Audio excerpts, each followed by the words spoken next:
Everyone thinks the East India Company was just a business. It wasn't. For most of the 18th century, the East India Company controlled territory, minted currency, commanded armies, and negotiated treaties with foreign powers. On paper, it was a corporation chartered by the English crown in 1600, accountable to shareholders. But the feedback loop that emerged was anything but ordinary. As profits flowed from trade monopolies, those profits funded political influence. Political influence secured monopolies. The system became self-reinforcing. By 1750, the company wasn't operating within a state, it was operating as one. The accepted story is simple: capitalism works. A private company accumulates wealth and power through superior trade networks and efficient operations.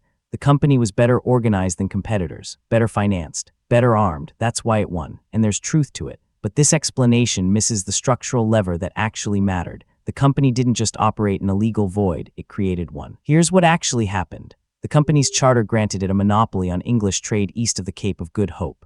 That monopoly meant competitors couldn't legally operate in those markets, but enforcement required private military force, armies, navies, fortifications. The Crown couldn't afford it, so the company funded it. The Crown, in return, granted the company territorial governance rights in regions it conquered. This wasn't regulation. It was outsourcing sovereignty. By the 1760, the company collected taxes from millions of Indians, administered courts, appointed governors, and maintained standing armies larger than most European nations. It printed its own currency. It negotiated treaties. What distinguished this from a state? Dividends. The company's primary obligation was to shareholders, not subjects. That created an asymmetry: extraction without representation, profit-seeking without accountability. The system was predictable in its collapse. When local populations resisted taxation without governance rights, the company's response was military escalation.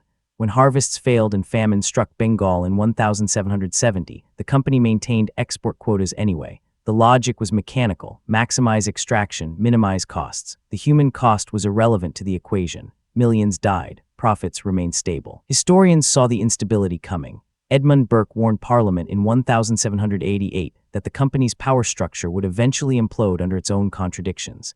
He was right. By the 1790s, the company's finances were collapsing. It had conquered territory faster than it could extract value. Administrative costs exceeded profits. The Crown, sensing liability, gradually reclaimed control through regulation and direct governance. The real explanation isn't about capitalism's efficiency. It's about regulatory arbitrage. The company exploited the gap between where legal authority ended and where economic power operated. It filled that gap. Once it did, the feedback loop became unmanageable, not because capitalism fails, but because unchecked extraction eventually exhausts its resource base. The system consumed itself. This pattern repeats. It's visible in modern offshore finance, in tax havens, in corporate structures designed to escape jurisdiction. The mechanism changes. The logic remains. This video is for educational and informational purposes only and is not financial advice. Always do your own research. Subscribe for the hidden financial structures that shape history and the ones operating right now.